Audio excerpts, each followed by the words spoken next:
Olá a todos, retomando então a disciplina de rede de computadores, tratando agora sobre a arquitetura TCP/IP. E quando nós falamos em arquitetura TCP/IP, temos que ter em mente que trata-se de uma implementação real, né, uma pilha de protocolos implementados através das RFCs, os Request for Comments, que são os documentos que definem como esses protocolos trabalham.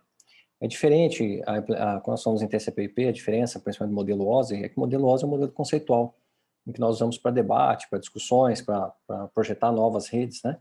Então, quando se fala em arquitetura TCP/IP, ou pilha de protocolos TCP/IP, nós estamos falando de uma implementação real. E antes de nós entrarmos nessa discussão de como funciona o protocolo TCP/IP, ou como que ele é construído, a sua história, nós vamos ter em mente a diferença entre dois tipos de redes. Redes baseadas em circuitos, ou comutação de circuitos, e redes baseadas em comutação de pacotes. Então, só para nós termos uma, uma, uma visão clara dessa diferença, vamos imaginar o seguinte cenário hipotético. Eu tenho aqui uma central telefônica, em que há um conjunto aqui de conectores que nós chamamos de jumpers, né? Eles não estão muito alinhados aí, mas dá para nós compreendermos. E aqui, do lado esquerdo, do meu lado esquerdo, nós temos aqui o telefone do host A, e do lado direito, nós temos o telefone aqui do host B. Vamos imaginar que aqui no intermediário nós temos um telefonista, que faz esse gerenciamento. Então, como que esse telefone é implantado? É ligado um cabo, né, desse telefone, e esse cabo, então esse jumper basicamente é um pino metálico em que nós enrolamos esse fio telefônico ali para que haja a comunicação com o host A. Da mesma forma, nós vamos fazer essa mesma conexão aqui com o host B, e a partir desse momento, então, o host A e o host B estão ligados nessa central telefônica. Naturalmente, esse terminal telefonista está ligado também a uma parte desse terminal, e quando o host A precisa conversar com o host B, ele simplesmente tira o telefone do gancho, esse sinal, né, essa diferença que ocorre na linha, é percebido pelo telefonista, que faz, então, um jampeamento aqui para conversar com esse host A. Entende para quem que é feita essa ligação, e imaginamos aqui que esse telefonista, ou essa telefonista tenha também um segundo aparelho telefônico, um segundo terminal. É claro que isso normalmente é feito na mesma placa, né, no mesmo controle. E então ele faz, também conectado aqui, faz então a conexão com o host B, conversa com o host B para estabelecer essa comunicação. Uma vez que está acordado, então essa pessoa que está controlando aqui desfaz essa conexão, né, desfaz as conexões dela, né, então essas conexões que são suspensas, e estabelece então um circuito entre esses dois terminais. A partir desse momento, nós temos uma comutação de circuito ocorrendo aqui. Ou seja, há um circuito fixo definido entre o host A e o host B. Toda vez que eu mando uma informação 1, 2, 3 de A, essa informação vai chegar na mesma sequência em B, porque eu tenho um caminho fixo, né? Eu tenho um fio ligando A com B, não há possibilidade de embaralhamento desses dados. O que pode ocorrer é perda de informação, né? E aí, no caso de uma ligação telefônica, se perde aquele pedaço da fala. Mas quando nós pensamos, então, numa rede baseada em circuitos como essa, nós temos a garantia, então é uma entrega confiável,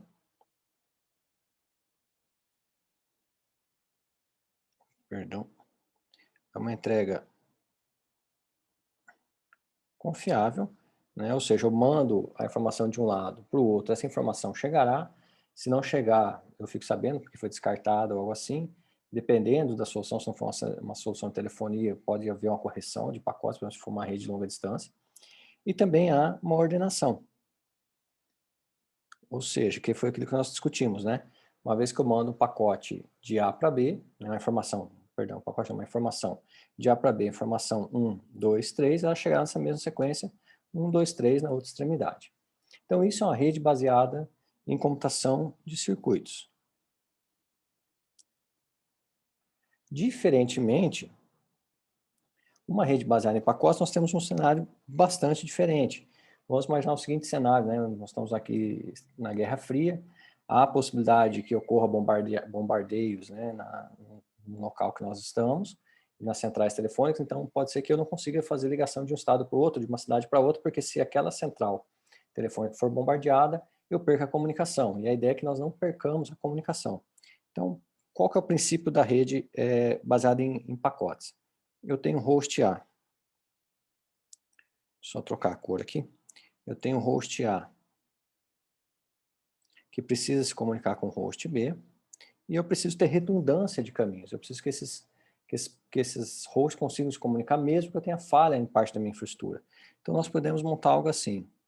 Esse host A tem acesso a um roteador, que nós vimos lá atrás, que os roteadores são responsáveis por encaminhar pacotes e tomar a decisão de qual o melhor caminho, né, para que esse pacote siga, para que essa informação siga. Esse roteador, por sua vez, pode estar conectado a 2 outros roteadores. Esses roteadores, por sua vez, também estão conectados em outros roteadores. Digamos que eu tenha algo assim. Vamos desenvolver um anel aqui também.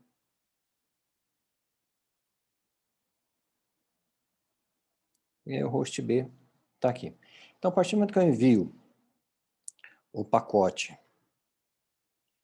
1, 2, 3, né, e agora nós estamos falando de pacote mesmo. O que é pacote? Pacote é uma informação, né, um conjunto de informação, em que aquela informação consegue trafegar na rede de maneira independente. Então, eu coloco um dado dentro de um pacote, dentro de uma estrutura de dados, né, num conjunto de caracteres que formam uma regra bem estabelecida de protocolo, que é o nosso chamamos de pacote, e essa informação ela tem que ser capaz de trafegar nessa rede de fim a fim, sem depender do dado que foi enviado antes e nem do dado que será enviado posteriormente, né? Então, no momento que eu enviei o pacote 1, e esse pacote 1 chegou nesse roteador, então saiu do rotear o pacote 1, 2, 3. O pacote 1 chega no primeiro roteador. Esse roteador vai analisar os caminhos que ele tem, naturalmente são 2 caminhos, né? Pode ir aqui, então esse aqui é o roteador 1, ele pode ir para o roteador 2 ou para o roteador 3, ou para o roteador 3, e ele, para o pacote 1, ele entende que o melhor caminho para o pacote 1 é mandar para o roteador 2. No momento que chega aqui esse pacote 2, ele pode entender, pelas métricas dele, nós vamos ver lá para frente, quando nós estivermos estudando camada 3, que existem políticas de escalonamento, né? Ele pode entender que o melhor caminho para o pacote 2 é seguir para o roteador 3. E aí, acontece a mesma coisa com o pacote 3, digamos que o pacote 3 ele também mande para o roteador 3.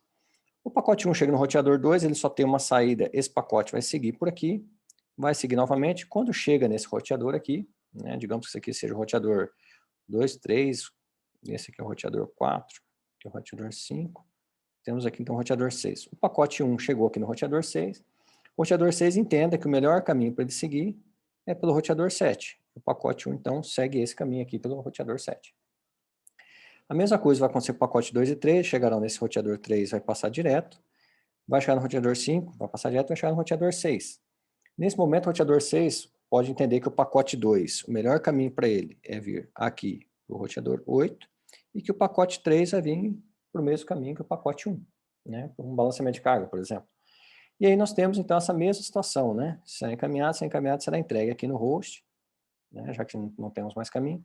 Então, a informação vai chegar nesse host B, e aí dependendo da capacidade dos roteadores, dos links de comunicação, porque esse link de comunicação aqui pode ser um link, vamos supor, de 1 megabits por segundo. Esse link que está aqui, por exemplo, pode ser um link de 128K bits por segundo. E quando esse roteador 6 tomou a decisão de mandar o pacote 2 para baixo, ele não tem a informação de que esse link aqui é de 128K.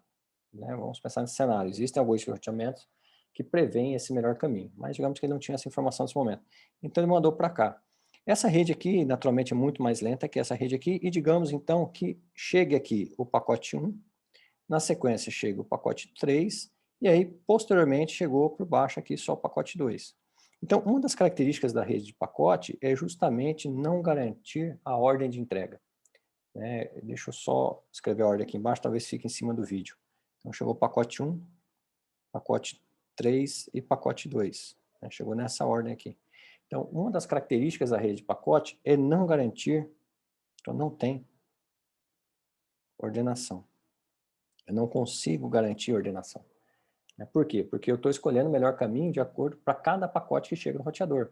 Ele não mantém o fluxo, ele não olha para trás e vê e percebe que está vindo mais dados, e olha para frente e percebe que vai mais dados, que já foi daquela comunicação mais dados. Né? Então ele não tem essa noção de cadeia. Ele olha pacote a pacote, quer dizer, aquela informação foi colocada dentro de um pacote, como se fosse um envelope de correio, colocado o endereço de origem desse destino, mandou para frente. Cada pacote, nessa rede toda aqui, cada pacote é independente e completo, né? Ele não depende de outro para chegar ao destino final.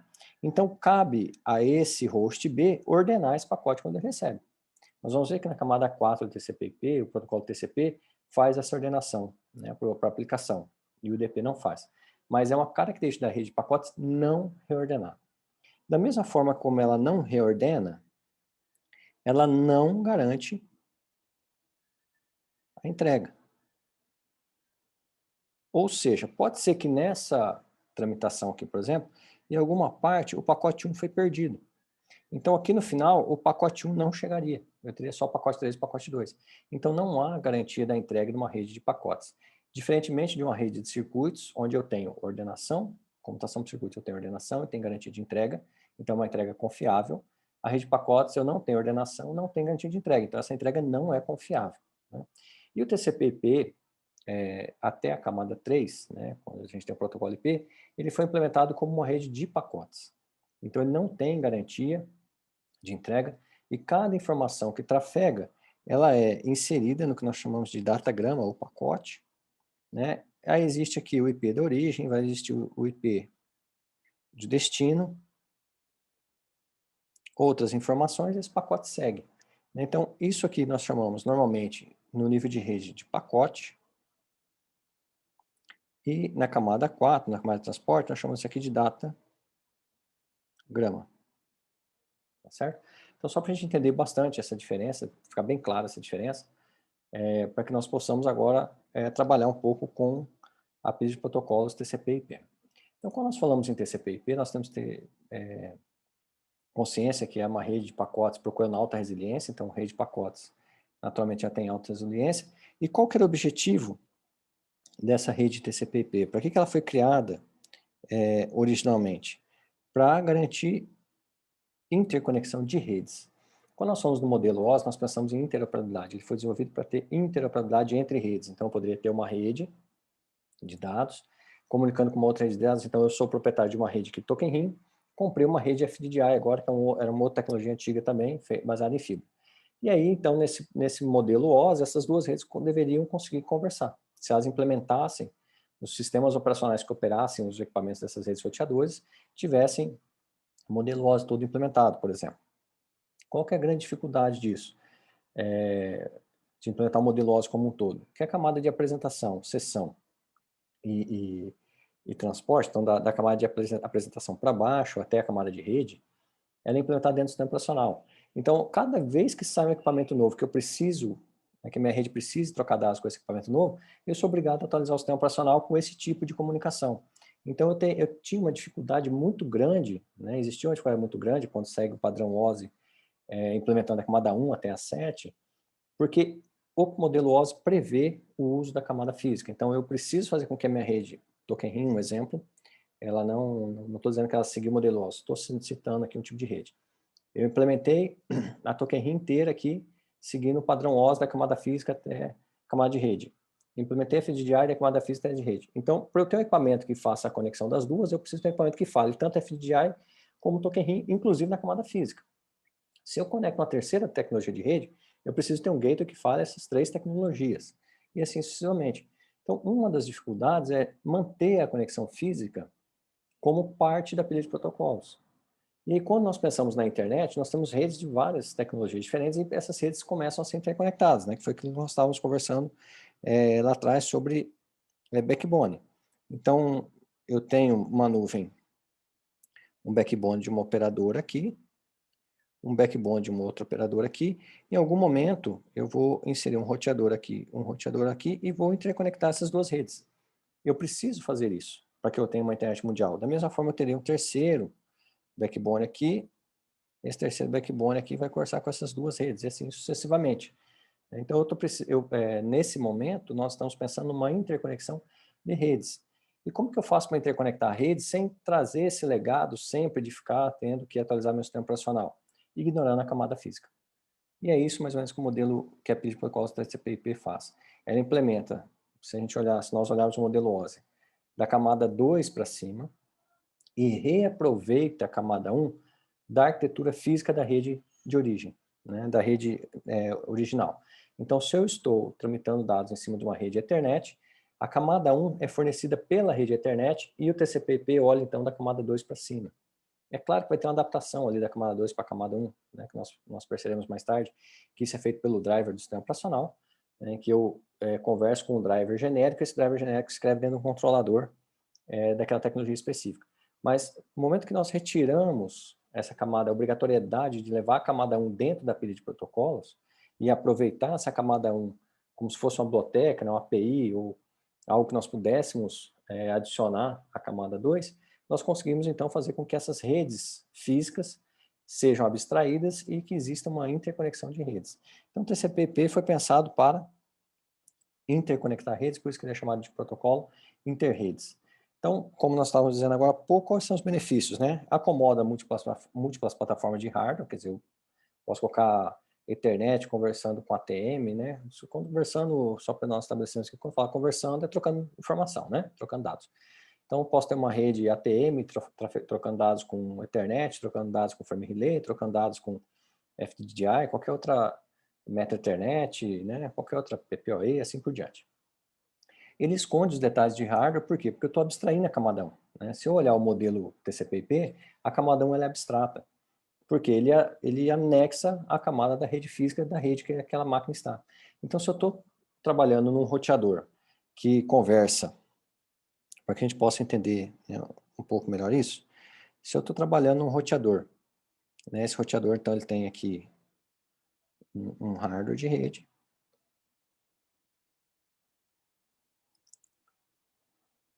esse roteador aqui, então, ele tem uma placa de rede aqui, um hardware 1, e ele tem uma placa de rede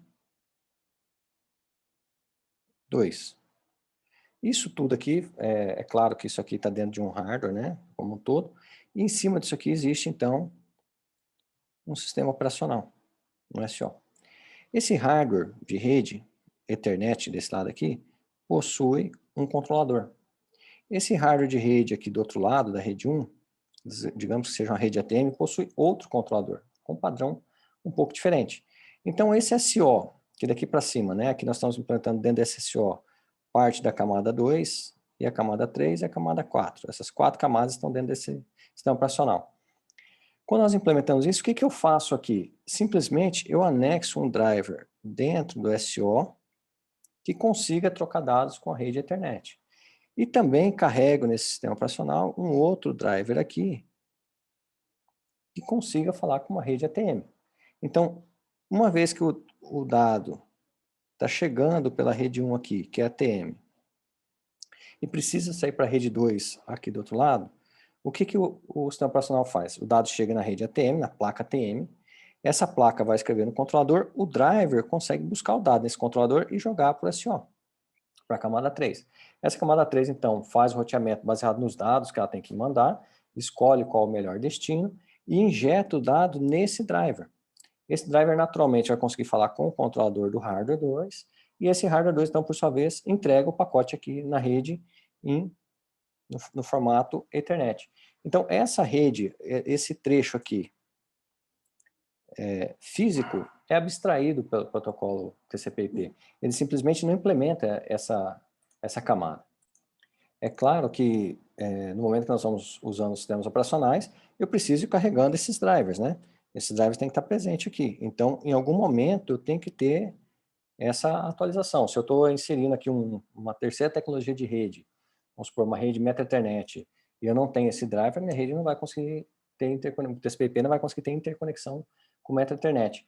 Mas o fato de eu criar uma rede Meta Ethernet não me obriga a reimplementar o protocolo TCP/IP, a pilha inteira, né? Eu não preciso ter essa atualização da pilha como um todo. Por quê? Porque a minha interface de entrada, que é feita por esses drivers, é bem definida, né? Eu não preciso mudar a forma de entrada. E aí, automaticamente, então, eu tenho uma abstração. O que nós vamos perceber? Que o driver, de certa forma, né, esse driver que fala com o controlador, ele trabalha na camada 2 e o controlador vai para a camada 1. De certa forma, também o controlador possui um pedaço da camada 2, né? Então, eu tenho uma junção ali. Eu saio do hardware e entro dentro do sistema operacional, numa parte intermediária da camada 2. Então, entendido isso, né, caso haja dúvida, nós conversamos no fórum também. Então, eu escondo os detalhes do hardware por isso, porque eu vou trocando drivers, então a informação chega na placa 1, eu ponho o driver de rede da placa da tecnologia que está na placa 1, sai pela placa 2, eu converso com o driver da placa 2. Então, eu vou fazendo esse jampeamento entre drivers, né? E aí permite também a comunicação do dispositivo de forma independente do tipo de rede física, porque eu estou trocando, porque nós estamos fazendo a troca desse hardware, desse driver, perdão. Com relação ao histórico, naturalmente, a API protocolo TCP/IP nasceu ali junto com a ARPANET, isso é bastante conhecido, na década de 70, e o principal desafio era criar redes resilientes, né? Nós precisávamos, na década de 70, possuir redes resilientes. Essas redes resilientes, então, foram originadas com o desenvolvimento da rede de pacotes, por comutação de pacotes, né, como nós conversamos agora há pouco. E aí a ARPANET, então, começou, a partir da década de 80, a fornecer, a fomentar e a financiar a implementação do TCP/IP, né, em cima de sistemas Unix. Se nós recordarmos um pouco lá de sistemas operacionais, nós lembramos que o Unix ele foi criado dentro da Bell Laboratories, né, Laboratórios Bell, a partir de um programador chamado Ken Thompson. Ele trabalhava num sistema chamado Multics. O Multics previa, então, um sistema grande porte para múltiplos usuários, né, tempo compartilhado. E aí ele desenvolveu, como esse Multics estava, o Multics estava passando por muita dificuldade, parte da equipe foi desalocada, e aí, então, Ken Thompson desenvolveu internamente, até como um trocadilho, né, o Unix. Então, existia ali o Multics, e ele desenvolveu, então, o Unix, né? É um sistema único, né, pequeno, específico. Esse sistema Unix original foi escrito em C, foi escrito na linguagem B, e aí Dennis Rich criou a linguagem C para fazer com que o Unix fosse implementado uma linguagem mais adequada. Então, criou-se a linguagem C, e daí, então, do Unix saiu um sistema chamado Unix, né? Esse Unix tinha um sistema de boot baseado em System 5. Esse System 5 especificava, né? Nós vimos até há pouco tempo, ainda existe nos Linux atuais, a herança disso é o que faz com que, uma das coisas que faz com que nós pensamos, que as pessoas pensem que Linux e Unix vêm da mesma origem, né? Apesar de ser totalmente distintos, né? O Unix vem dessa linha da criação da Bell Laboratories, e o Linux foi um kernel desenvolvido do zero à parte. A semelhança entre os dois é que os dois usam o padrão POSIX de comunicação, né, que é um padrão de interface, então o shell fica muito parecido, né, para não dizer equivalente, e aí nós começamos a ter uma sensação de que são os mesmos sistemas, né, são sistemas da mesma árvore genealógica, digamos assim. Esse System 5 previa lá, na sua origem, que dentro do barra etc barra init.d, eu tinha aqui então os scripts de boot do sistema operacional. E aí esse sistema operacional também, dentro do barra etc, rc3, por exemplo, .d, eu tinha aqui scripts que eram, na realidade, ponteiros para esses scripts aqui. E dentro desse rc3.d, o que nós percebemos? Que existe rc 1.d, rc2.d, 3 até 6, isso aqui são os run levels, né, os níveis de execução do sistema operacional. Então, nível 3, por exemplo, é o nível multiusuário com rede sem interface gráfica. Em algumas distribuições, nível 5, multiusuário com rede e interface gráfica, e assim por diante.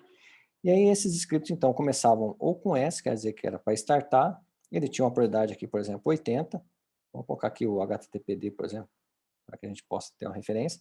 Então, esse S que dizia que era para executar o script, a prioridade dele era 80, ficou difícil de enxergar ali, né? E esse aqui é o script HTTPD. Isso era um ponteiro para esse script que estava aqui dentro. Da mesma forma, tinha scripts que começavam com a letra K, quer dizer, não quero que rode. Então, por exemplo, a parte da interface gráfica teria que K99, quer dizer, eu não quero que rode a interface gráfica, né? Que teria o script apontando lá para o script da interface gráfica. E aí, então, criou esse sistema de boot aqui que nós chamamos de System 5. Nessa época, a equipe de Berkeley desenvolveu um sistema que hoje nós conhecemos como FreeBSD, que é a família BSD, na realidade, e aí surgiu o FreeBSD, SamaBSD, OpenBSD, vários BSDs, desenvolveu um Unix dentro da Universidade de Berkeley usando esse sistema de boot aqui. E aí, o que nós vamos perceber, né?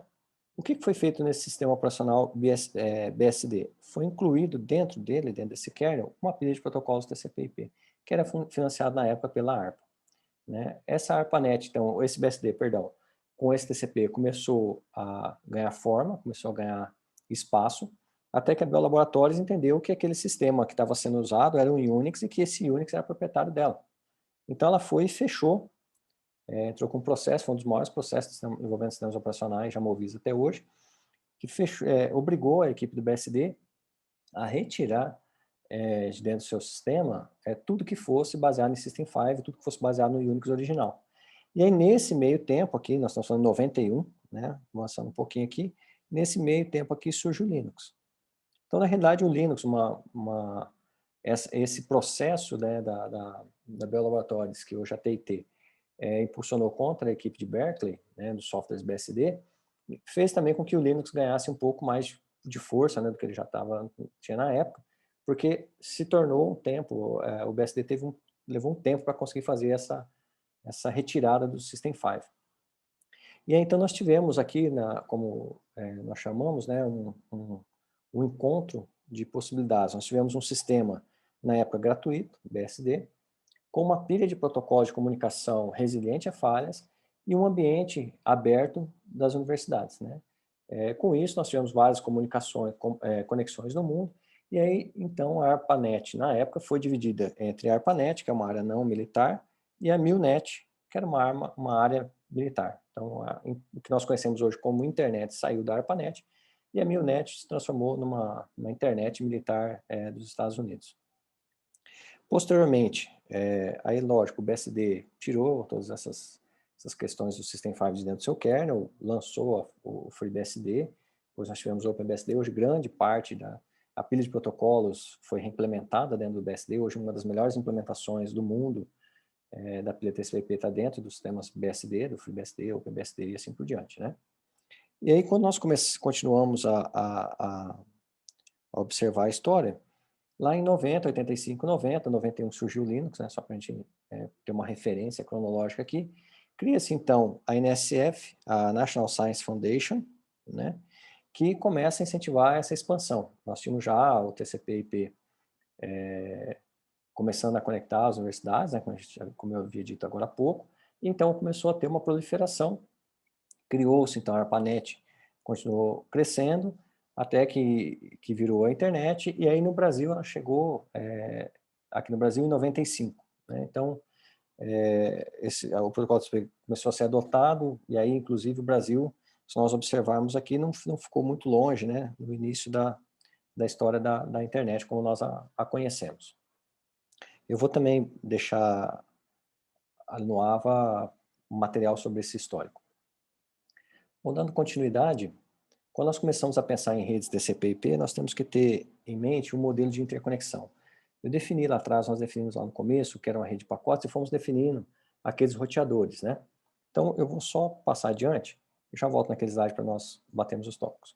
Quando nós começamos a falar em modelos de interconexão, qual que é a visão que o usuário tem de uma rede de pacotes? Ele tem essa visão aqui. Ou seja, eu tenho um conjunto de equipamentos, aqui, que estão conectados na internet. Esse equipamento está ligado a uma grande rede mundial. Né? Essa é a visão do usuário. Mas, quando nós começamos a pensar em interconexão, isso vai sendo aberto. Então, essa nuvem que nós estamos vendo agora, se nós abrirmos um detalhe dela, nós vamos começar a enxergar os roteadores que estão na borda da internet, ou seja, que interliga o usuário até a internet. Esse roteador de borda aqui pode ser, dentro de uma empresa, um roteador alocado lá dentro do seu rack.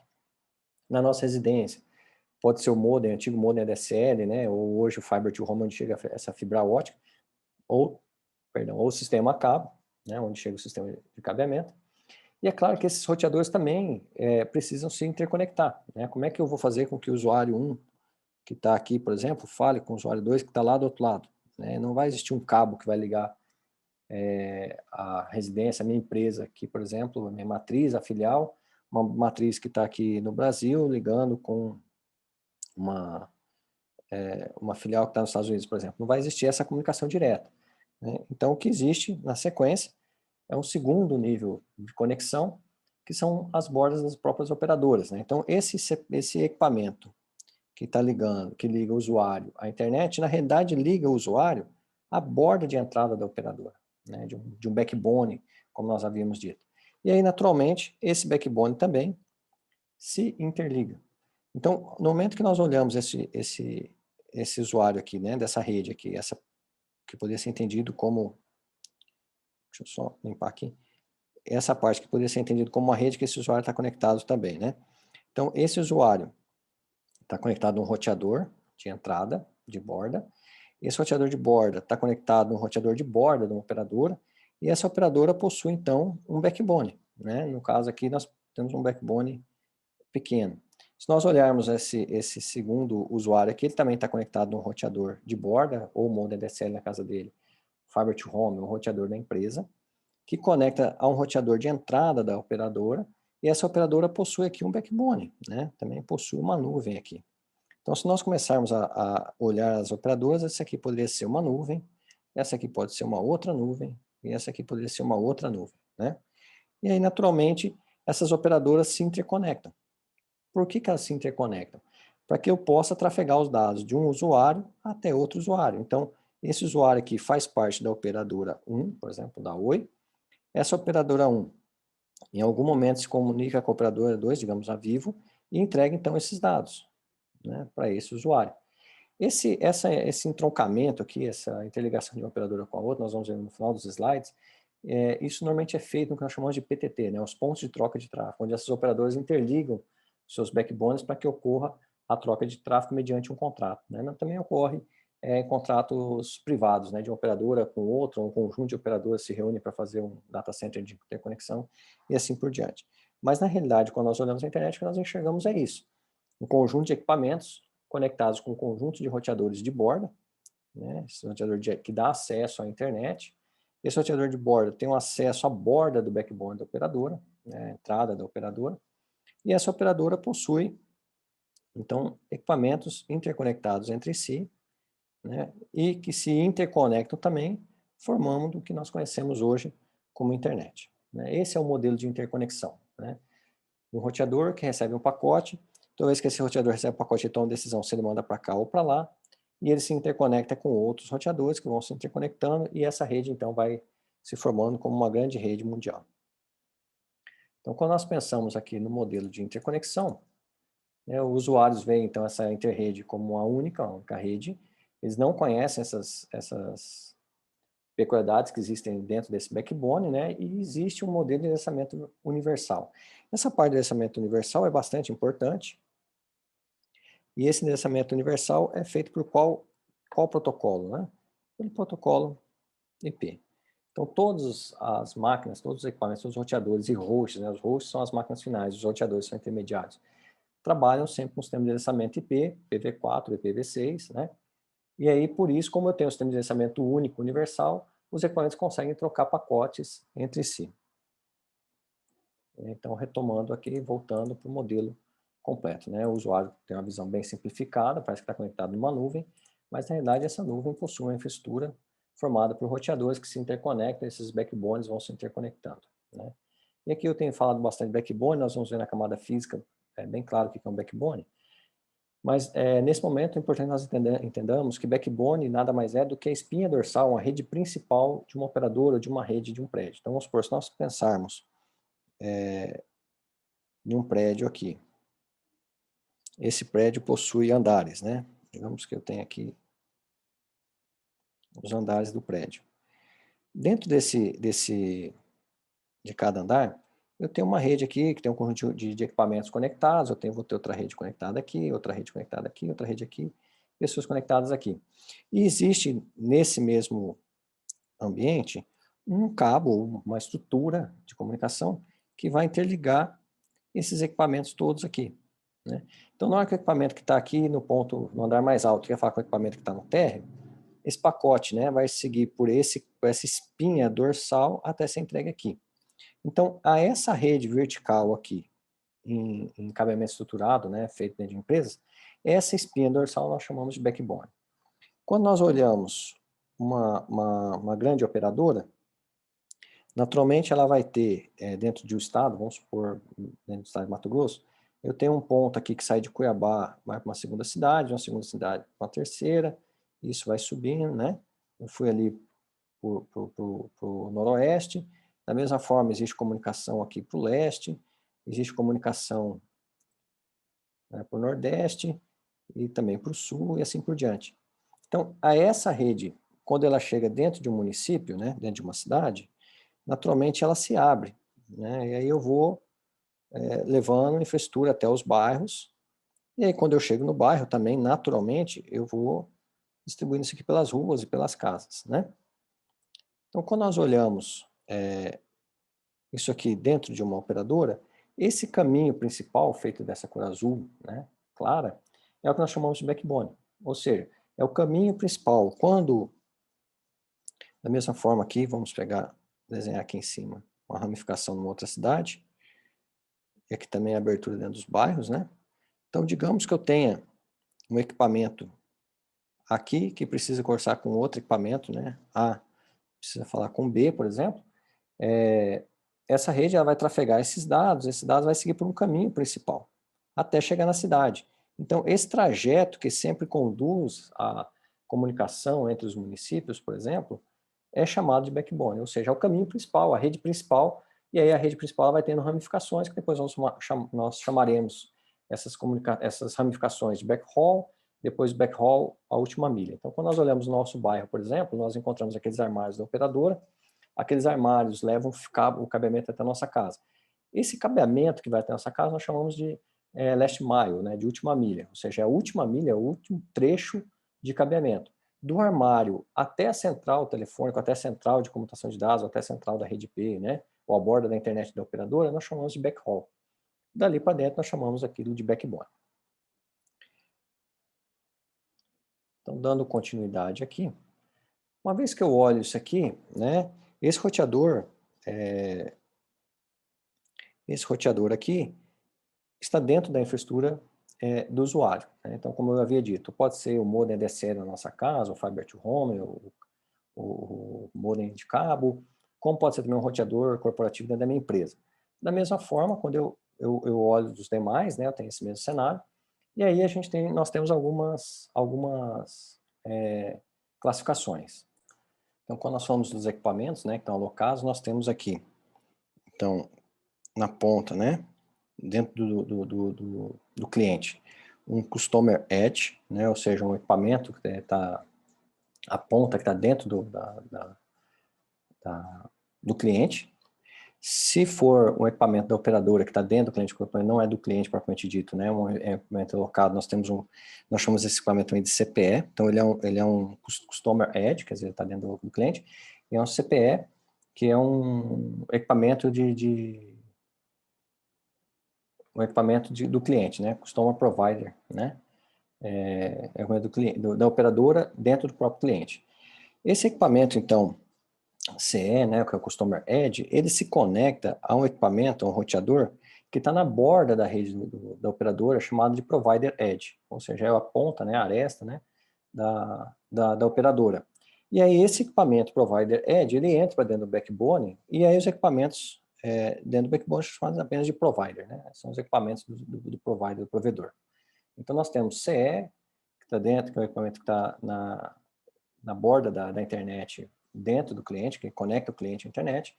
Nós temos o PE, ou PE, que é o equipamento que conecta a operadora à extremidade da operadora, ou à borda da operadora, para que o cliente possa ter acesso. E os equipamentos internos são todos, então, chamados de P, né, de provider apenas.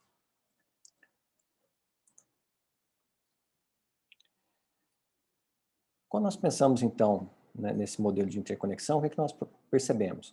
Que nós temos dois tipos de equipamento. Nós temos um equipamento bem definido, que é uma estação, né? Nós também chamamos de host, ou seja, o remetente ou destinatário final, tá? De onde a informação nasce, de onde ela parte, né? Uma estação é o host, e no meio dessa rede, que faz essa interconexão nessas redes, nós temos o equipamento roteador. É claro que um roteador pode originar pacote? Pode. Se eu entrar dentro do roteador da interface de linha de comando dele, der um ping para fora, ele vai originar o pacote. Mas nessa estrutura de interconexão, a geração das informações, né, estão dentro dessas estações, que nós chamamos também de host, e quem faz o tráfego de dados são chamados de roteador.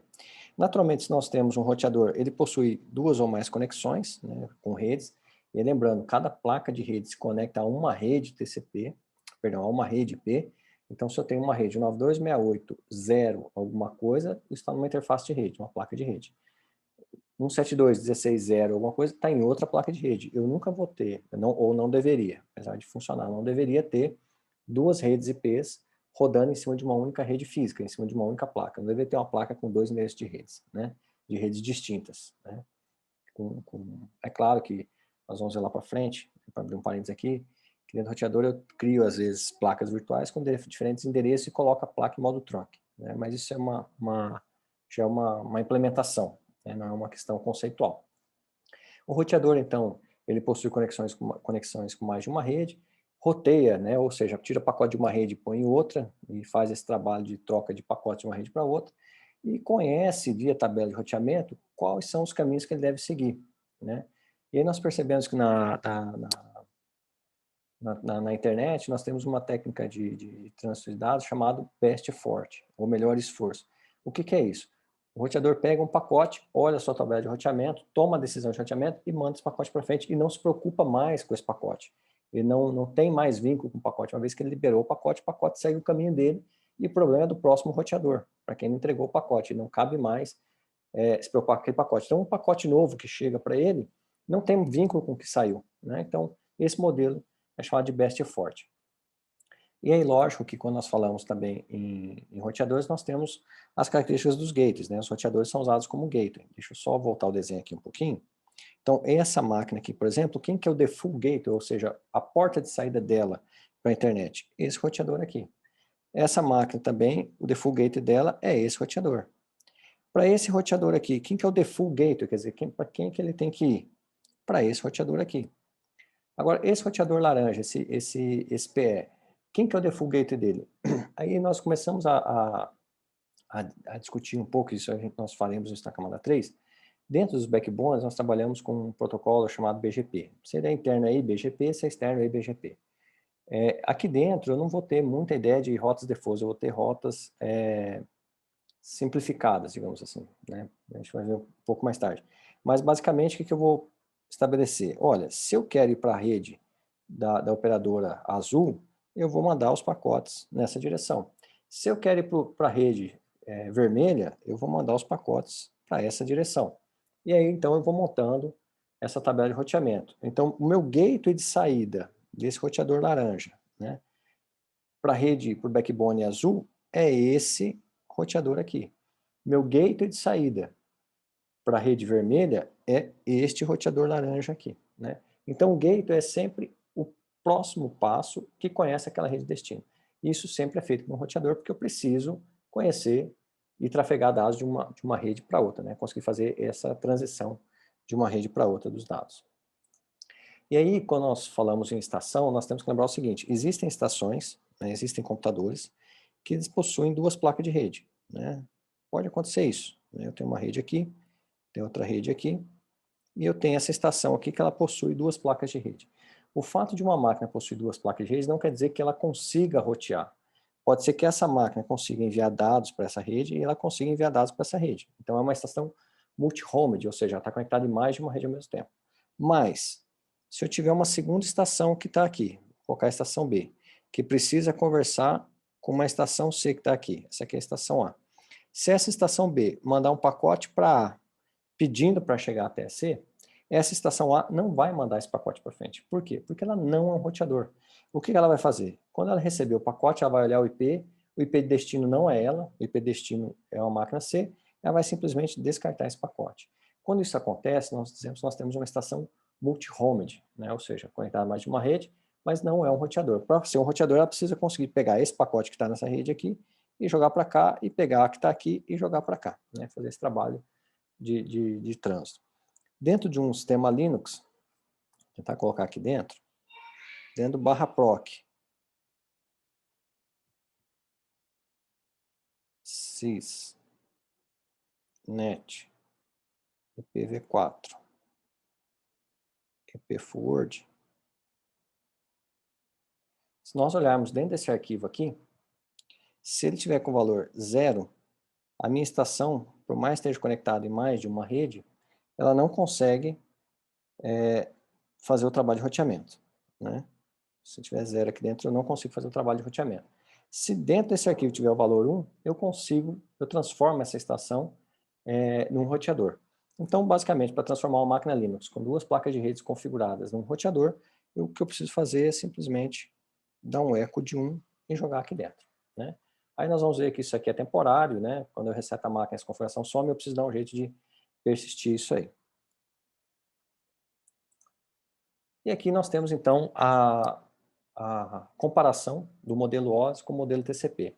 Então, quando nós olhamos o modelo OS, nós temos, então, as 7 camadas, né? Sai aqui da camada física.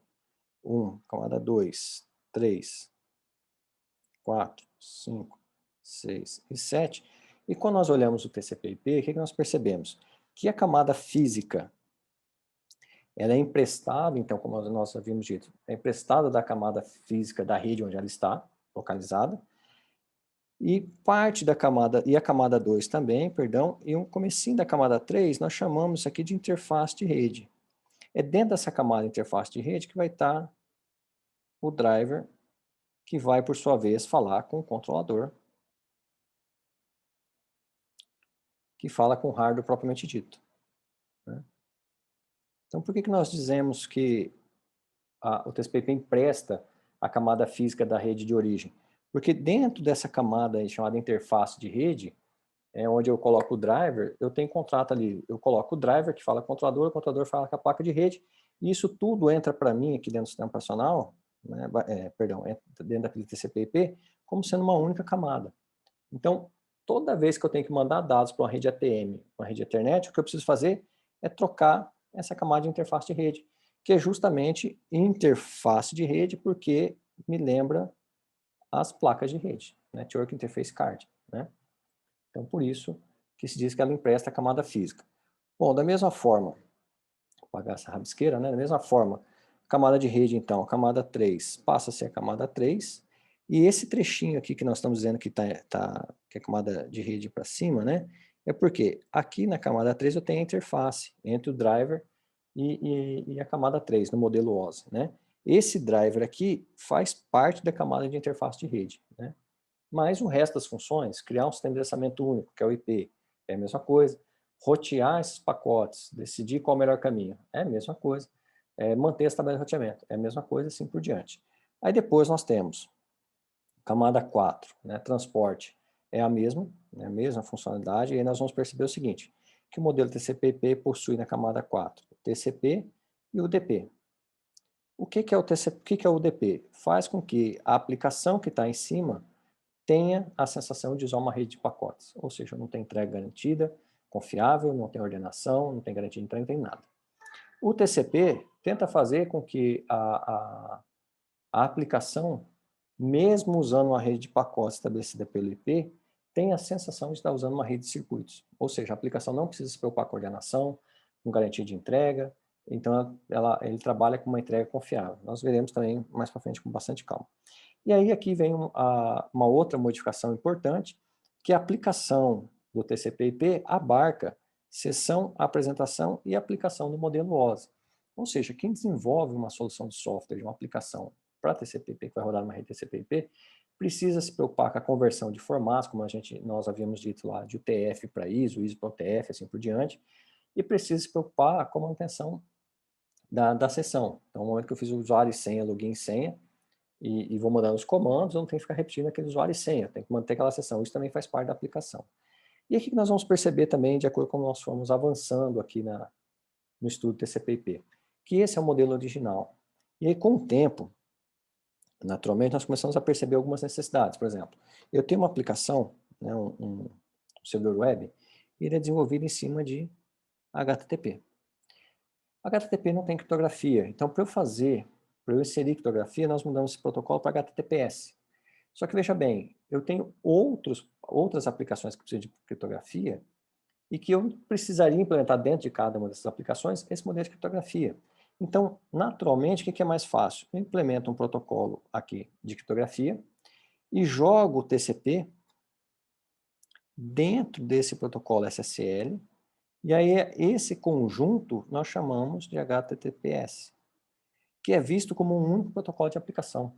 Mas se nós observarmos bem, como esse SSL está sendo utilizado para vários outros protocolos, por exemplo, como o SSH usa o SSL também, nós começamos a ter o que nós chamamos de interlayers, ou seja, são camadas de software, perdão, camadas da pilha TCP/IP que está entre um nível e outro definido nas RFCs. Então, essa camada interlay aqui, que é na realidade o SSL, ela não aparece, mas de fato, na prática, ela acontece. A mesma coisa nós teremos lá no MPLS. E o que é o MPLS? É uma rede que tenta devolver o QoS para as redes baseadas em pacotes. Né? Então, eu tenho redes baseadas em pacote, eu tento voltar a colocar QoS. Então, uma das coisas do QoS, garantir retardo. Então, quando eu vou fazer uma ligação telefônica, eu quero que a conversa seja fluida. Eu não quero que ela, hora tenha um delay muito longo, hora tenha um delay muito curto. Então, eu preciso colocar uma qualidade de serviço nisso. TCP/IP não tem qualidade de serviço, mas o MPLS tem. Como é que ele faz? Eu crio uma rede só com equipamentos que aceitam MPLS, que entendem MPLS, e eu começo a rotular os pacotes. Para quê? Para poder priorizar o roteamento. Então, se chega um pacote de voz, e chega um pacote aqui de acesso à internet, o que eu faço? Eu inverto a fila, coloco a voz na frente e mando. Garanto buffers para os pacotes de voz, e assim por diante. Nesse momento em que eu tenho o MPLS rodando, a impressão que nos dá é que ele é uma camada de rede que está aqui, ó, entre a camada 1 e 2. Então, ele é também dito como uma camada interlayer, né? Ou seja, um nível intermediário que está entre a camada 3 e a camada 2. Então, é comum até nós ouvirmos no mercado falando assim, a MPLS é uma rede 2,5. Né? SSL é um protocolo camada 4,5. Né? Então, é por causa dessa ideia. Mas, didaticamente falando e conceitualmente falando, o protocolo TCP/IP possui 4 camadas, e nós vemos várias literaturas que possuem 5 camadas, onde essa camada de baixo aqui não existe e ela representa a camada física. E aí eu tenho a interface de rede que abarca a camada de enlace aqui do modelo OSI, parte da camada física e um pedacinho da camada de redes aqui, né? Que seria essa camada de interface de redes. Então, na definição, são 4 camadas. É comum ouvirmos 4, ouvirmos 5 camadas, né? Eu prefiro trabalhar com o modelo de 5 camadas porque eu tenho sempre essa ideia da camada física. E em cima da camada física eu sempre tenho, nas discussões, nos debates, uma camada de enlace. É difícil nós encontrarmos no mercado alguém falando em camada de interface de rede. Essa camada de interface de rede é uma definição bem conceitual. Né? No mercado de trabalho, até mesmo na academia, é difícil alguém dizer a camada de interface de rede do TCP/IP. Normalmente nós falamos camada física e camada de enlace. Então é bem comum definirmos camada física e camada de enlace. E desse ponto do curso em diante, nós sempre trataremos o TCP/IP como existindo a camada física, existindo a camada de enlace. Na sequência, ele vai ter uma camada de rede, depois uma camada de transporte e depois uma camada de aplicação. E aí lembre-se que essas duas camadas, que na realidade a camada física é emprestada da rede local onde a placa está rodando. Então aqui tem alguns exemplos, né, de protocolos. Então interface de rede, né, nós temos aqui Ethernet, Token Ring, Meta Ethernet, FDDI, que é uma rede antiga, HDLC. E aí é um detalhe interessante, por exemplo, por que eu gosto de trabalhar com 5 camadas? Por exemplo, HDLC é uma rede de camada 1, é um enlace de dados, é um enlace físico, perdão, é uma conexão física, HDLC. Normalmente, em cima de HDLC, quando nós trabalhamos dentro do operador, nós colocamos um protocolo Point-to-Point Protocol, PPP, em cima, que se torna um protocolo de camada 2. Então, apesar do HDLC originalmente definir camada 1 e 2, nós colocamos o PPP em cima e tratamos o PPP como se fosse a 2, porque em cima do PPP vem o IP, né? E aí fica difícil se nós não enxergarmos que existe uma camada física aqui embaixo, né? Porque quem seria a nossa camada de interface de rede? o hardware da HDLC, a camada 2 do HDLC, mais o PPP, que também é uma camada 2. Então, é muito mais fácil de se entender e de se discutir quando se trata o HDLC como camada 1, o PPP camada 2, e aí TCP e IP para cima, né? Camada de rede, né? A camada 3, e aí também um detalhe. Só voltar aqui rapidamente. Sempre que a gente fala em camada de rede do TCP, sempre falaremos em camada 3. É isso no mercado, na academia, sempre é camada 3, porque é a camada 3 do modelo OSI. Então, quando se coloca a camada física aqui embaixo, o modelo bate. Então, fica física continua sendo camada 1, enlace continua sendo camada 2, e a camada de rede se torna camada 3, e o transporte camada 4. E aí camada 5 de aplicação, né? Então, é mais fácil colocarmos uma camada, o modelo de 5 camadas para debate. Na camada de rede, na camada 3, a pilha TCP/IP, ela define 2 protocolos. IP, para endereçamento de pacotes, e o ICMP, que é usado para notificações. Então, quando eu mando um pacote para o destinatário, e o roteador, por exemplo, não conhece, não sabe como chegar nesse destinatário, não tem rota para esse destinatário, ele usa o ICMP para notificar a origem, dizendo, olha, eu não conheço, a rota não é conhecida, né, o host não é alcançável. Então, é para isso que serve o ICMP, para notificação. Nós veremos depois, na camada 3, que o ICMP usa parte do protocolo do cabeçalho do IP para se locomover. Camada de transporte define só 2 protocolos, que é TCP e UDP. Quando nós falamos em TCP, a unidade de informação é tratada como segmento, né, e vai formar um fluxo de dados, nós vemos com bastante calma. E o UDP é o datagrama. Por que TCP não é datagrama? Porque eu gero uma sessão.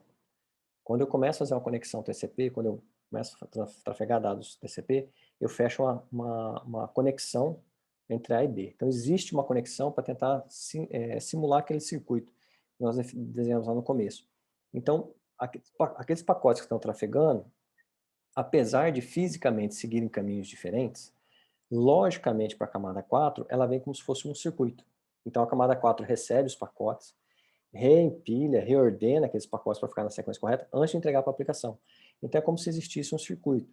Então ela enxerga um segmento, um fluxo, e vai ajustando. Ela entrega então esse fluxo, esses segmentos para a aplicação ordenadamente. Não entrega os pacotes IPs soltos. Então acontece, por exemplo, de eu enviar aqui 10 pacotes de um lado, e do outro lado eu entregar 3, depois eu entregar mais 2, depois eu entregar 5. Né? Eu não entrego os 10 pacotes separadinhos. E aí o DP, como reflete a rede IP convencional, ele é chamado de datagrama, porque é o nome que se dá aos pacotes, né? E aí, na camada de aplicação, nós temos várias, né? FTP, DNS, SMTP, HTTP, HTTPS e assim por diante. E aí nós tratamos isso como mensagens. Agora, entrando um pouquinho na parte de transmissão, nós já olhamos isso aqui lá quando nós estávamos debatendo sobre modelo OSI, mas aqui está um pouco mais claro como é que o TCP trabalha. Então, eu tenho aqui uma aplicação, por exemplo, o HTTP, ele tem um conjunto de dados que eu preciso mandar. Né? Eu tenho uma aplicação aqui que é um servidor web, que tem esse conjunto de dados aqui que eu preciso mandar. Então, deixa eu só pegar aqui, um conjunto de dados aqui que é do servidor web, para ficar fácil nós identificarmos. Esse servidor web gerou esse conjunto de dados e precisa mandar, então, de resposta para um browser que está chamando ele, né, que está fazendo aquela requisição. O que o HTTP vai fazer? Colocar esses dados aqui na parte de dados do protocolo e vai adicionar um cabeçalho. O que tem nesse cabeçalho aqui? Qual que é a versão do HTTP que está indo, qual que é o método e assim por diante. Uma vez que eu preparei isso aqui para que o navegador lá do outro lado entenda o que é para fazer, ele joga isso para a camada 4. O que a camada 4 vai fazer? Vai pegar dados e cabeçalho e injetar na parte de dados da camada 4. E vai inserir um cabeçalho. O que tem nesse cabeçalho aqui? Ué, qual que é a porta de origem? É a porta 80. Qual que é a porta de destino? O navegador está me aguardando na porta 5000. Vai passar isso para a camada IP, que é para agora achar o host de destino. A camada IP vai pegar, né, vai cabeçalho dados e vai injetar na sua parte de dados, porque não entende nada de TCP, e vai colocar um cabeçalho. Quem que é esse cabeçalho? Qual que é o IP de origem, de onde, qual máquina que está saindo, para qual máquina que esse aqui está indo, qual que é o tamanho do cabeçalho, CRC, né, o checksum para verificar se o pacote chegou íntegro. E aí uma coisa interessante observar, que quando nós somos em rede de pacotes e que não tem entrega confiável, não quer dizer que se entrega pacote também corrompido, né? Uma vez que o pacote chegou lá, eu faço uma checagem, né, para o checksum, e o checksum se demonstra errado, aquele pacote é descartado, né? Eu não entrego para a aplicação um pacote não íntegro. Então, feito isso, a camada IP, né, a camada 3, vai entregar isso aqui para a camada 2, que vai injetar tudo dentro da parte de dados do quadro. Então, a camada 2 injeta dentro dos dados e coloca seu cabeçalho. O que tem nesse cabeçalho? O endereço de hardware, o MAC address de origem, e o MAC address de destino. Quer dizer, qual placa de rede está saindo e para qual placa de rede isso está indo. Então, percebe? Aqui eu tenho os dados do servidor web, aí eu formato esses dados para que o outro lado consiga entender. Na camada 4, eu vou dizer qual que é a porta, ou seja, qual que é a aplicação dentro do sistema operacional está mandando e para qual aplicação dentro do outro sistema operacional está sendo mandado.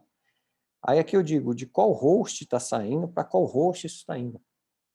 E, finalmente, eu digo de qual placa de rede eu estou saindo, para qual placa de rede esse quadro está indo. E aí, naturalmente, eu vou só apagar aqui, naturalmente, a camada de enlace, ela coloca aqui também no final um trailer, para poder ajudar, né, isso não é obrigatório, mas é o mais comum de ocorrer, para ajudar na sincronização, porque na sequência vem para o meio físico. O meio físico pode ter interrupções, pode ter interferências, né? Eu posso perder informação no meio físico. Então, esse cabeçalho e o trailer me ajuda a enlaçar, né, a enquadrar, a gerar um quadro, de fato, das informações que eu preciso. Então, uma vez que esse conjunto de informações chegou no destino, olha-se o cabeçalho, percebe que o cabeçalho está íntegro, começa a coletar os dados. Quando chega no trailer, para e checa se o trailer está íntegro. E aí entrega esses dados para cima e espera o próximo quadro, né? Esse processo todo que nós descrevemos aqui, nós chamamos de encapsulamento. Da mesma forma, existe um processo de desencapsulamento ou demultiplexação. Nossa, difícil essa. Demultiplexação, que é um nome comum de se encontrar na literatura, né? Então, o pacote chega, né? A informação chega aqui na interface física, como nós havíamos dito aqui, né? Eu tenho um hardware que eu estou abstraindo da rede, que é a minha camada física. Isso sobe para o driver de rede. O driver de rede, que na realidade aqui é a camada 2, a camada de enlace, entendeu que o MAC address de destino é ela. Então, essa placa é o MAC address de destino. Se o MAC address de destino não for dessa placa, ela vai descartar esse pacote. Uma vez que ela encontrou esse MAC address de destino, ela sobe a informação para o IP. O IP vai olhar o IP de destino e perceber, olha, esse IP de destino realmente é desse host, né? E se não for desse host, se ele for um roteador, ele vai pegar a tabela de roteamento, olhar qual que é o IP destino, qual que é a melhor rota e mandar o pacote para frente. Se não for, se for uma estação, ele vai pegar o pacote, o endereço de destino não é dele, descarta o pacote, né? Posteriormente, feito isso, ele vai olhar, olha, qual o protocolo que está rodando aqui em cima? E aí existe um campo dentro do IP, que nós veremos mais para frente, que diz qual que é o protocolo. Olha, o protocolo que está aqui em cima é o TCP. Ótimo, então entrega para a camada 4. A camada 4 vai olhar TCP, ótimo, para qual porta eu estou entregando aqui? Qual aplicação? Eu estou entregando aqui na porta 21, né, que é FTP. Coloque esses dados no buffer da porta 21 e a aplicação, então, aqui via sockets, vai fazer a leitura e capturar esse dado aqui. E aí, com isso, então, eu tenho esse processo de retirar os dados que estão na rede e levar até a aplicação. Da mesma forma, eu faço o caminho inverso. Eu saio da aplicação, passo para o TCP, passo pelo IP, passo pelo driver para a rede e sigo o caminho para a próxima máquina. E aqui, então, nós temos o processo de roteamento, como nós estávamos conversando, né? Basicamente, a estação 1 está trocando o protocolo SNMP, que é um protocolo para gerenciamento de redes, né? Ela vai pegar os seus dados, injetar na camada de transporte o DP vai passar para a camada IP, e assim chegar no driver de rede. E aí que está a questão, né? Chega no driver de rede que é adaptado para aquela tecnologia de rede que eu tenho rodando nessa rede 1, nesse switch aqui, né? Digamos que isso aqui seja uma rede Ethernet. Esse pacote vai seguir aqui, então, por esse switch, vai subir no roteador, e aqui nós temos um roteador intermediário, no driver de rede específico daquela rede que ele está conectado. Observe que eu tenho duas redes aqui, então esse meu roteador está conectado a duas redes. E ele possui dois drivers distintos, um driver da rede 1 e um driver para a rede 2. Se isso aqui for uma rede Ethernet e aqui for uma rede ATM, por exemplo, eu vou ter um driver Ethernet de um lado, um driver ATM de outro lado, permitindo então que eu consiga trocar o pacote de rede. É assim que o TCP/IP consegue conversar com múltiplas redes, como a gente havia dito anteriormente. Eu chego aqui para um lado de uma rede Ethernet, coloco um driver Ethernet. Quando eu vou para a rede ATM, eu tiro esse driver Ethernet e coloco um driver ATM e falo com a rede ATM. Então eu consigo fazer a troca de tecnologia, e por isso que, frisando, que nós dizemos que o IP empresta a camada física da rede onde ele está localizado. Uma vez que esse driver aqui olhou, e aí uma coisa que vai ser interessante, é que quando essa informação sai desse driver para vir para o roteador, o endereço IP de destino é o endereço da estação 2. Mas o MAC de destino é dessa placa aqui do roteador 1. Por quê? Porque eu estou numa rede física. Essa rede física ela não sabe que existe uma rede IP para cima. E ela não tem conexão com a rede IP destino final, com a rede física final. Então, eu tenho que mandar o pacote, eu tenho que mandar aquele quadro de informação, um quadro de informação, para a próxima placa de rede, cujo equipamento consegue chegar no destino final. Então, eu vou colocar aqui o MAC de B. A gente vai ver com calma quando nós vemos a camada 2, mas é importante já ir frisando isso aqui. Então, o pacote vai sair daqui, o quadro vai sair daqui com MAC address de A, destino MAC address do roteador 1 nessa placa aqui. O roteador vai olhar, então, esse pacote, esse quadro para mim, o MAC address é meu. Vai subir esse pacote, então, para a camada IP, para a camada 3. O IP vai olhar e dizer, olha, o IP destino é desse roteador? Não, não é desse roteador. Então, o que eu tenho que fazer como roteador? Encaminhar o pacote. Olho minha tabela de roteamento e percebo que eu tenho que soltar o pacote nessa segunda placa de rede aqui. O que ele vai fazer? Jogar para a segunda placa de rede. E agora, qual que é o MAC de origem desse pacote, desse quadro, perdão? O MAC dessa placa aqui. Qual que é o MAC de destino? Essa placa aqui. Qual que é o IP de origem? Estação 1. Quem que é o IP de destino? Estação 2. Então percebam que quem faz esse roteamento, quem garante que essas informações saiam da estação 1 e cheguem na estação 2 é o IP. Quem cria esse sistema de endereçamento universal é o IP. O que está acontecendo aqui embaixo é um trânsito de dados de rede de enlace. E cada rede vai seguir seu sistema de endereçamento. Então, se aqui for uma rede ATM, por exemplo, uma rede frame relay, digamos que fosse uma rede frame relay, eu vou ter uma informação DLC aqui, ó, DLCI, estou saindo do DLCI 10 e indo para o DLCI 11. Aí chegou aqui, nesse driver, ele vai olhar, esse DLCI é meu? É meu. Então, sobe para a camada de rede. Camada de rede vai olhar, o protocolo, o pacote IP, o endereço de destino é meu? É destinado ao roteador 2? Não, não é. Então, o que eu faço? Olho minha tabela de roteamento, e identifico qual que é a placa de saída. A placa de saída é o driver da direita. Então, eu monto o pacote, o quadro, perdão, novamente, com o MAC dessa interface de origem e o MAC dessa interface de destino, que por acaso é o MAC da estação de destino. Esse quadro vai sair aqui, vai circular, vai chegar nesse driver, o driver vai olhar e fala, o MAC destino é o MAC desse driver? Sim. Joga para a camada IP. O IP de destino é o IP dessa máquina? Sim, é o IP da estação 2. Sobe então para a camada DP, o DP vai olhar qual que é a porta, vai colocar no buffer da porta e o SNMP vai retirar esse datagrama de lá. Então, quando nós olhamos, camada IP fala com camada IP, camada DP fala com camada DP, camada aplicação fala com camada de aplicação, camada 3 com 3, 4 com 4, 5 com 5. Espero que tenha ficado claro essa questão de troca de drivers aqui, né? Então, na medida que eu preciso trocar de rede, o que eu faço é trocar de driver, e o trânsito do quadro, de fato, quem carrega essa informação fisicamente é a camada de enlace, camada física.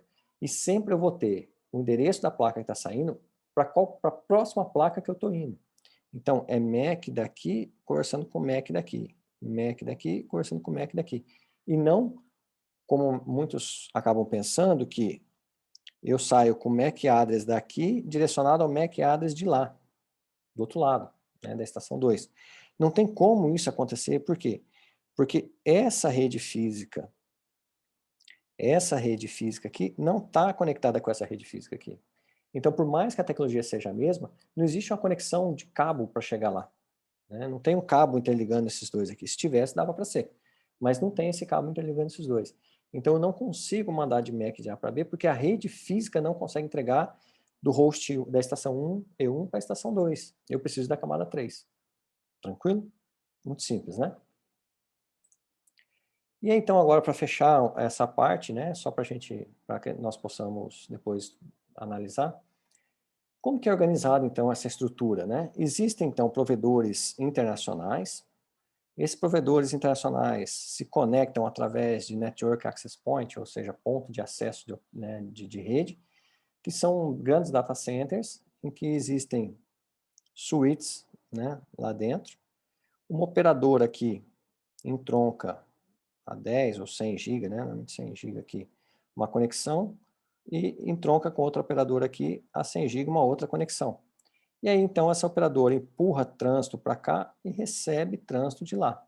Então, o operador entrega pacote para um lado e recebe pacote, empurra, entrega, envia e recebe, envia e recebe. E aí nós temos, então, essa troca de tráfego na internet, né? Isso é feito via um acordo, né? Existe um contrato com SLAs, né? Com acordo de serviço, para que essas operadoras façam essa troca de informação entre si. Uma vez que esses backbones internacionais estão interconectados, nós descemos para os provedores nacionais, né? Então vão ter as grandes operadoras. Essas grandes operadoras também estão conectadas via NAP, ou é claro que existem contratos individuais em que uma operadora se conecta com outra, né? Mas é bem comum o NIC-BR, que gerencia o sistema de internet no Brasil, gerenciar essas trocas de tráfego, fornecer essa estrutura para que as operadoras façam isso dentro de um data center coletivo, né, de uso coletivo, digamos assim. Esses data centers também são conhecidos como ponto de troca de tráfego, PTT. No Brasil é o nome mais comum que NAP. Esses provedores regionais, então, interconectam os provedores regionais, os provedores nacionais interconectam os provedores regionais, que levam, então, para os provedores locais. Mais ou menos essa organização. Não necessariamente sempre é assim. Pode acontecer de um provedor regional se interconectar com mais de um provedor nacional e assim sucessivamente. E quem que gerencia essa estrutura toda, né? Como que a estrutura toda é gerenciada? Existem, então, organizações que mantêm essas padronizações. A Internet Society é a maior instituição que gerencia isso e garante, né, a evolução da internet no mundo. A Internet Society, ela mantém algumas estruturas, algumas associações. A IAB é uma das principais, né, que é quem mantém a padronização da internet. E a IAB, ela tem dois grupos bem definidos. Tem a IETF, que é a equipe, né, formada, que possui grupos de trabalho, que trata desenvolvimento de protocolos de curto prazo e médio prazo. E existe o IRTF, né, que é assim como o IETF, o IETF acaba sendo mais conhecido porque dele que saem as RFCs, né, que são as padronizações. Como ele trabalha com padronização de curto e médio prazo, nós acabamos tendo mais contatos com o IETF. Mas existe o IRTF, que é similar ao IETF, só que ele mantém padronizações de longo prazo, né? São estudos de longo prazo, como a internet será daqui a 20, 30 anos, e assim por diante. Então, quando surgiu o IPv6, por exemplo, ele surgiu dentro do IRTF, como IP New Generation, a nova geração de IP, e depois do IETF padronizou o IPv6, depois de vários estudos. Da mesma forma, isso com relação a tudo, né, aos padrões da internet.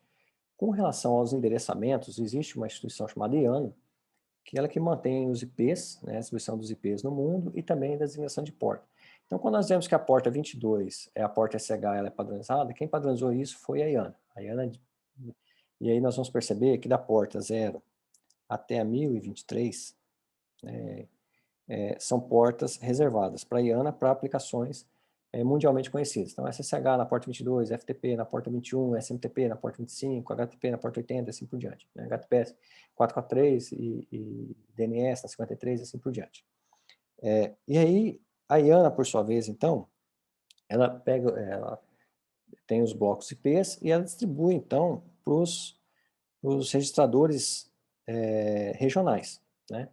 Aí nós temos a ARIN, temos a PNIC, a FNIC, tem a RIP NCC, né, que é que trata a Europa, e aí nós podemos ver, então, que no caso do Brasil e da América Central, nós somos mantidos pela LACNIC. Então, a LACNIC é a reguladora e distribuidora dos endereços IPs, né, de registro de internet, da América do Sul e América Central. E especificamente, depois que nós chegamos nos regionais, nós temos os distribuidores nacionais, né, os registradores nacionais. E aí, no caso do Brasil, nós temos o NIC-BR, que é o responsável pelo sistema de endereçamento no Brasil. Então, todo IP que é usado aqui no Brasil, quem define e entrega esses IPs é o NIC-BR. Então, a Oi, a Vivo, a Claro, quando for receber seus blocos IPs, ou todas as empresas, né, que se transformam em sistemas autônomos, né, sistemas autônomos são grupos, são empresas ou organizações que têm direito a gerenciar IPs. Né? Aí existe um conjunto de exigências que elas precisam cumprir, como redundância data center, resiliência, implementar BGP, assim por diante. Todo o AS, né, então o Autonomous System, o sistema autônomo que pode gerenciar o IP, recebe os seus blocos IPs do NIC-BR, é o NIC-BR que gerencia isso. Né? E é ele também que faz as punições quando esses IPs são mal gerenciados, assim por diante. Dentro do NIC-BR existe, depois do registro BR, existe subdivisões que tratam especificamente de cada item do sistema de endereçamento. Bom, era isso, então, a nossa parte de introdução à rede de computadores. Nós entendemos um pouco como que os protocolos são organizados, como que nós discutimos o protocolo, o que é o modelo OSI, modelo referencial, entendemos um pouco sobre TCP/IP, e a partir de agora, então, nós começamos a estudar camada a camada. A partir de agora, nós vamos entrar na camada 1, depois camada 2, 3, 4 e 5, e ver alguns protocolos de aplicação. Nós usaremos um modelo, então, de baixo para cima, né? Diferente de que é o que está sendo seguido pelo livro do Tannenbaum, por exemplo, que a gente vai trabalhando com Kurosa, de cima para baixo, então só tem que se ajustar ali. Espero vocês na próxima unidade.